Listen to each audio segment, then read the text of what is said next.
अरे आतिर साहब, what a coincidence.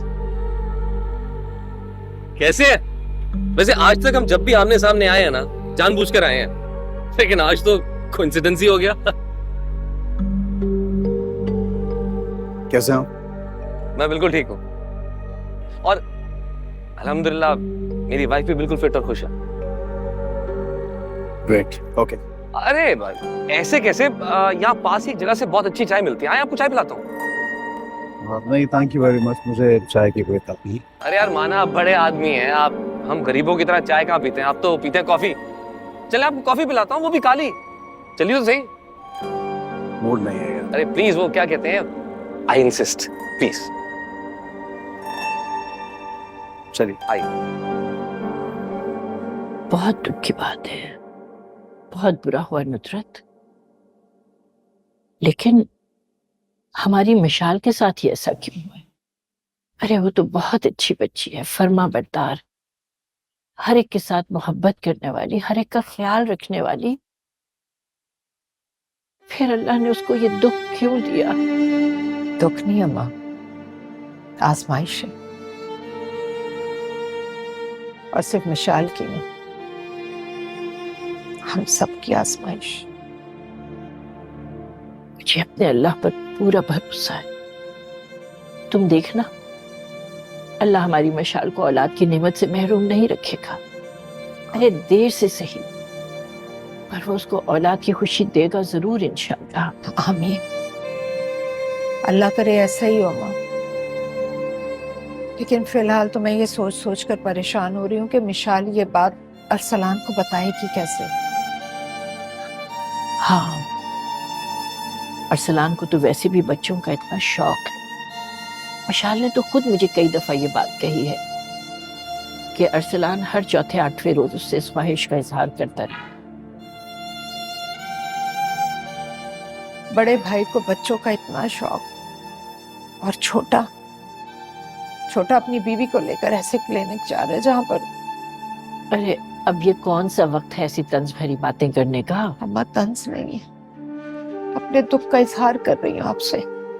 दुख तो बहुत है, मगर अब ये बताओ कि आगे क्या करना है, क्या सोचा है तुमने? और मशाल क्या कहती है? और मायरा, उसको अपनी बहन की इस मुसीबत का इल्म है? अब तुम मायरा से कह देना, बल्कि उसके अच्छी तरह उसके दिमाग में ये बात डाल देना, उसे अब अपने ससुराल में सर डाल के रहना होगा। ये जो हर रोज लड़ाई झगड़े फसाद करती है ना, इनकी अब गुंजाइश नहीं है। क्यों अम्मा? नुक्स तो मिशाल में है ना। मायरा तो माशाल्लाह से उम्मीद से है, फिर क्यों वो अपने ससुराल में सर डाल कर रहे? अरे जाहिर सी बात है, दोनों के नसीब, दोनों के घर जुड़े हुए हैं। मायरा अगर दिखाएगी ना तंतना वहां पर, अरे उसका असर फिर मशाल पर पड़ेगा, उसको कचोके लगाए जाएंगे, ताने दिए जाएंगे।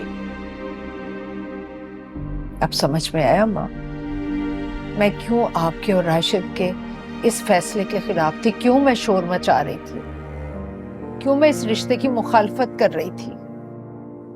अम्मा अव्वल तो मेरी बच्चियों के साथ बहुत जुल्म हुआ, बचपन में निकाह करके बहुत नाइंसाफी हुई। ऊपर से आपने और राशिद ने मेरी दोनों बच्चियों के नसीब एक ही घर से जोड़ दिए। देखो, चाहती तो मैं थी ऐसा, लेकिन बहरहाल निकाह तो तुम्हारी बच्चियों के बाप ने ही करवाया ना। हाँ, लेकिन आपके जोर देने पर। आज से पहले तक तो मायरा की जिंदगी उस घर में जहन्नुम थी, अब इस नुक्स के बाद मिशाल को कांटों पर घसीटा जाएगा और हम हर वक्त सूली पर लटके रहेंगे, सिर्फ और सिर्फ आपके और राशिद के एक गलत फैसले की वजह से। बहुत बुरा किया अम्मा, आपने और राशिद ने अच्छा नहीं किया।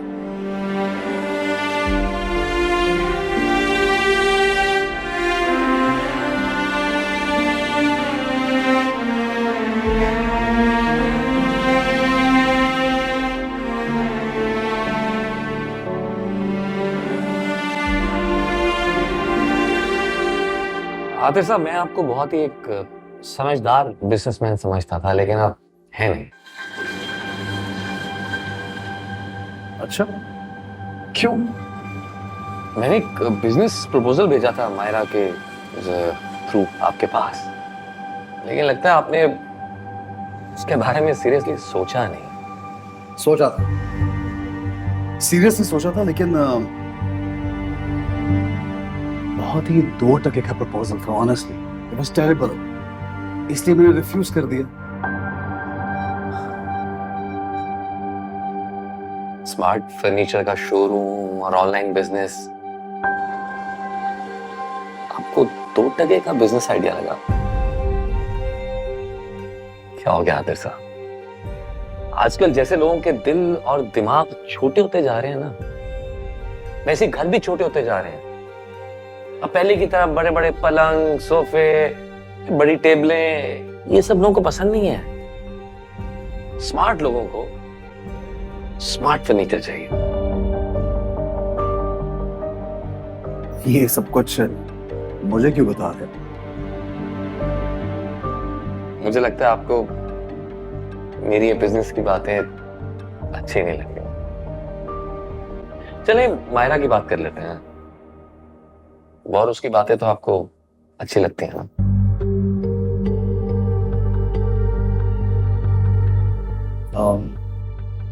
देर हो रही है, आई थिंक मुझे चलना चाहिए। अब जब मायरा को आपके पास भेजा था बिजनेस प्रपोजल लेकर,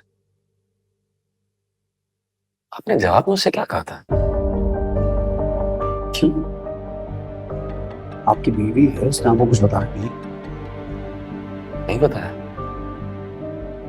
बस जब घर आई तो उसकी हालत ऐसी थी जैसे किसी ने उसे आग से झुलस दिया हो।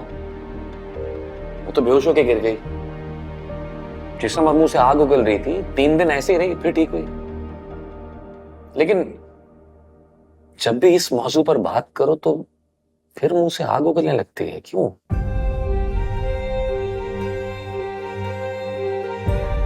आई think that's a good sign. बहुत गैरतमंद है आपकी बीवी। अगर मेरी बीवी गैरतमंद है तो मैं क्या हूं? बेगैरत। समझदार आदमी आप। जो आदमी अपनी बीवी को किसी गैर आदमी के पास बिजनेस प्रपोजल देके भेजता है, यकीनन वो बेगैरत ही होता है।